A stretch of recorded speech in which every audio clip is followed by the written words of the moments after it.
அப்ப எல்லாருக்கும் வணக்கம். நான் இப்ப கடைசியா கொஞ்சம் கதையில் காட்சிப்பட்டு விட்டுருக்கோம். என்ன எரியத்திலேயே நான் நிறைய கதை காட்சிக்கிறோம். இதுல இப்ப பார்த்தோம்னு சொன்னால் கிடவீச்சு சம்பந்தமாக கிடவீச்சையும் அதே நேரம் அதிகரிகரத்தையும் சம்பந்தப்படுத்தி என்ன செய்யறாங்க கதை காய்ச்சினாங்க. கிடவீச்சையும் அதிகரிகரத்தையும் சம்பந்தப்படுத்தி கதை காய்ச்சினாங்க. கடைசி கதை என்ன கோணத்துல 45 பாக கோணத்துல காய்ச்சிருக்கோம். அப்ப அதோட நிக்குது.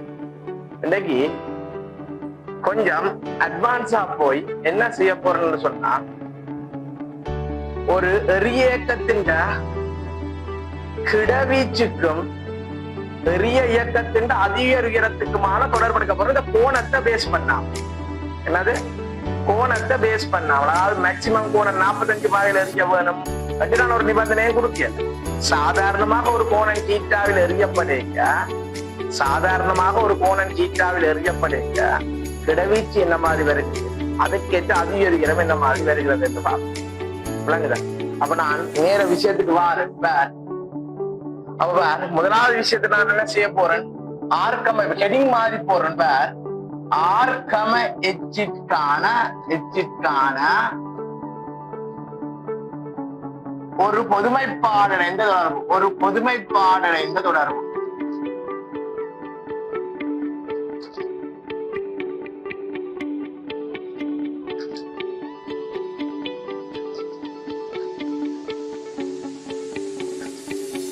பொதுமைப்பாடடைந்த தொடர்பா பார்ப்போம்.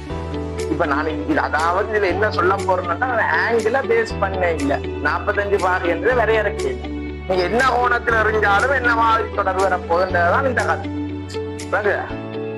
அப்ப உனக்கு 45 பாகையில இருக்க உனக்கு இப்படி ஒரு தொடர்பு கொண்டு வந்துச்சுல்ல, R=4H. இது ஞாபகம் நிக்க வேணும். R=4H.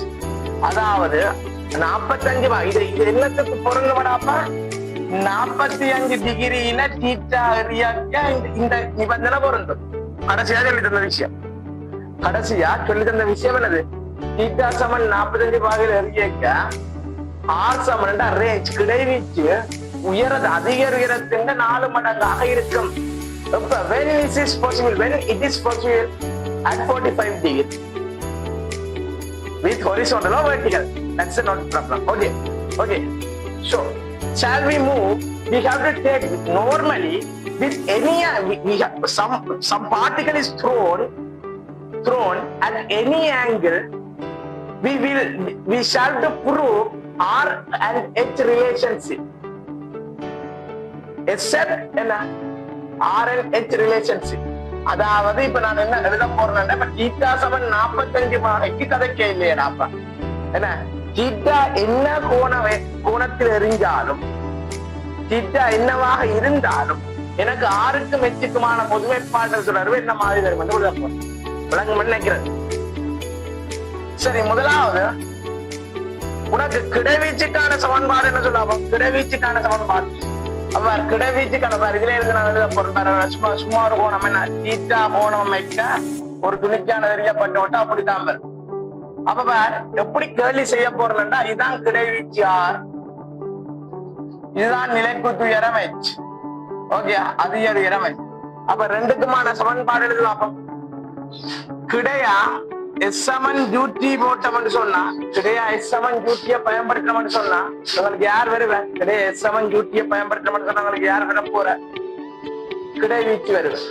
ஓகே, கிடையா S=UT போறதுக்கு உங்களுக்கு யார் வருவேன், கிடைவீச்சு வருவேன். அப்ப கிடவீச்சு R is equal to என்ன, இது வேற U into Y. அப்ப U cos theta இல்ல, U cos theta into T. முதலாம் சமன்பாடு. ரெண்டாவது எங்க நிலைக்குத்தா என்ன ஈக்குவேஷனா போடுவோம், இந்த H கண்டுபிடிக்கிறது. S=UT plus half H squared பயன்படுத்தினா H is equal to ஆரம்பமாக U sin theta வேற என்ன G என்ன நான் போட போறேன்னு பாரு என்னது, G/2 பிளஸ் மைனஸ் எங்களுக்கு மேல நோக்கி போகுது சொத்து, மேல் நோக்கி எல்லாம். சோ இதுல minus half G/2 whole thing square. So let's find t. So இங்கே நம்ம தெரியாதே t இருக்கு. அப்ப சென்டர்ல t கொண்டே பிரதிட்டம்னு சொன்னா உடைகள் நேரடியா வரமாட்டே எனக்கு உனக்கு என்ன உட வரமாட்டே விடாங்க. சோ நான் என்ன செய்ய போறேன்? t க்கு அடுத்து t கண்டுபிடிக்க போறேன். நிலைக்குத்தா s சமன் ut plus half at square பயன்படுத்துறேன்னு சொன்னா half at ஸ்கொயர் பயன்படுத்துறேன். நிலைக்குத்தா பயன்படுத்திக்க. இங்க இருந்து இங்க போடுறேன். போட்டா நிலைக்குத்தா பத்தி 0 ஆரம்ப வேகம் u sin theta தரட்டி சய half dt வர்க்கம்.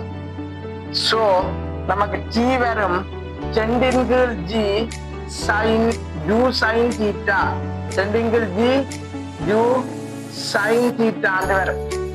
சரி, அப்ப ஒன்றில ஒன்றே பிரதிநிதித்துவம் ஒன்றில இருந்து என்ன சொல்லலாம்?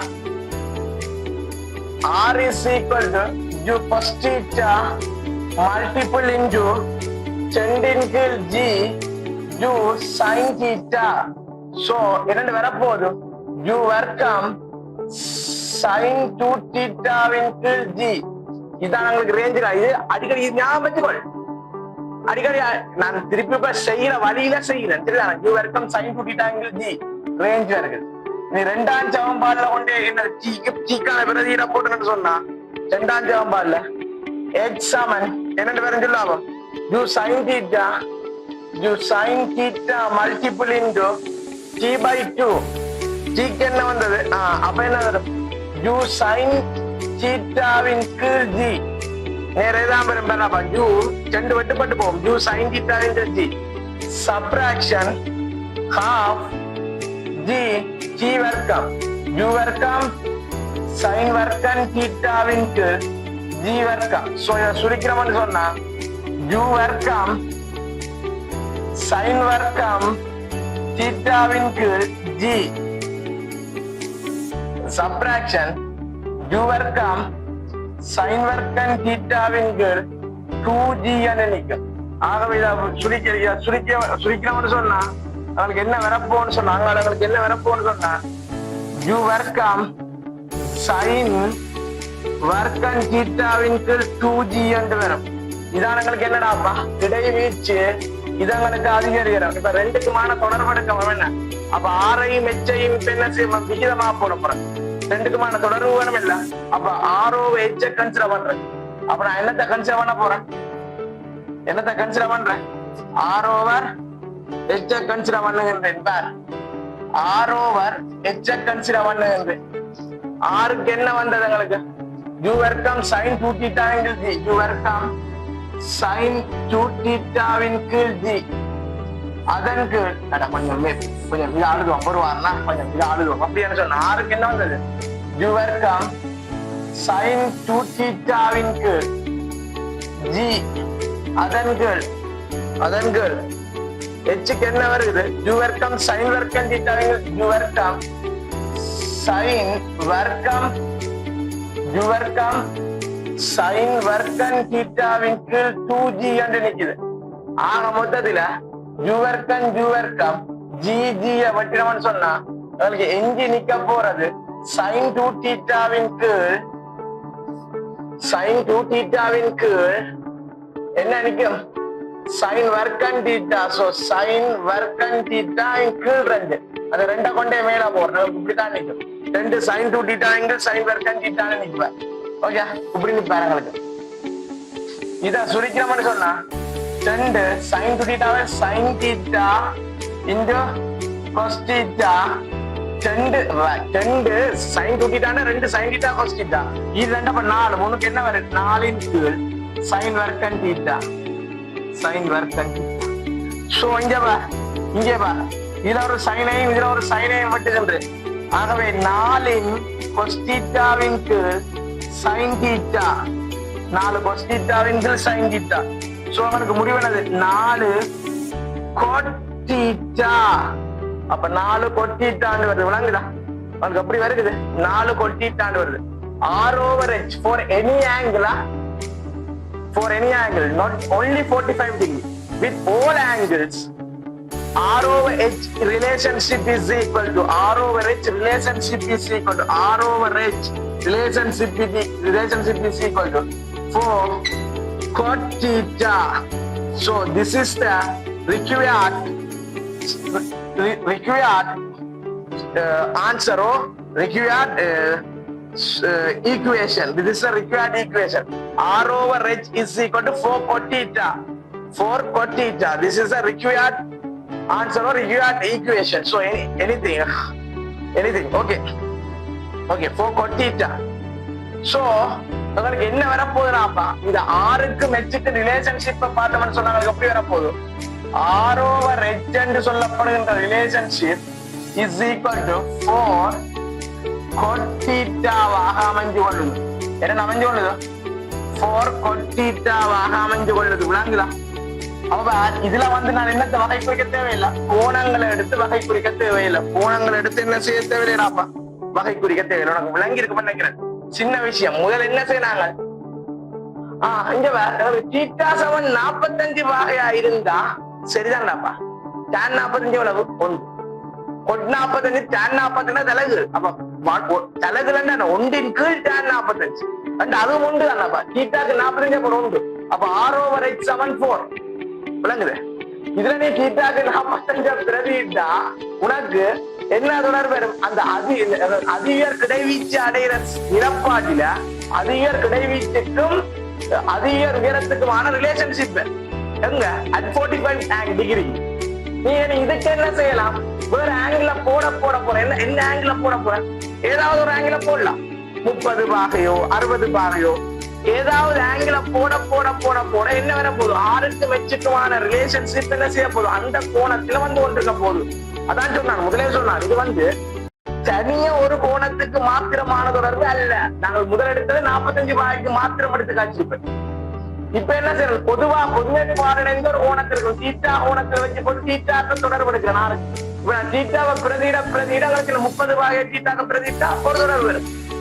60 பாகையை போட மட்டும் இன்னொரு தொடர்பு வரும். சரி, அப்ப tan 30 எவ்வளவு சொல்லலாம், tan 30 1 over √3. அப்படித்தானப்பா, tan 30 1 over tan 60 √3.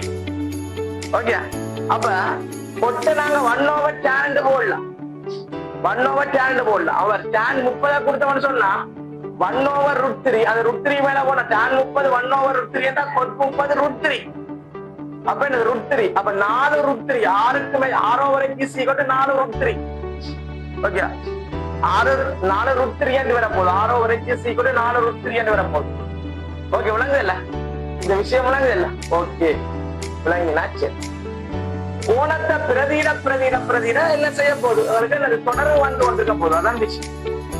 Okay, அப்ப சரி, ஓகே, இது விளங்கினா உனக்கு ஓகே. அப்ப நாங்க என்ன செய்வோம், தொடர்ந்து அங்கால என்ன செய்வோம், தொடர்ந்து என்ன செய்வோம், அங்கால பார்ப்போம். எப்படி வந்தாண்டு ஆரோ வரைச்சிட்டு நேரடியாக பிரதியில ஆறுக்கு வந்து தொடர்பையும் எச்சுக்கு வந்து தொடர்பையும் பிரதிட்டு உடைய எடுக்கிற 4 ஒட்டிட்டான்னு வருது. அதான் மெயின் ரிலேஷன்ஷிப்பா இருக்குது, எங்களுக்கு மெயின் ரிலேஷன்ஷிப்பா இருக்கு. சரிதானே? ஓகே, அதுல இருந்து நான் இந்த தொடர்பை சொல்லிட்டேன். ஓகே, சரி, ஓகே, நாங்க என்ன செய்வோம், தொடர்ந்து பார்ப்போம். சரிதானே? ஓகே.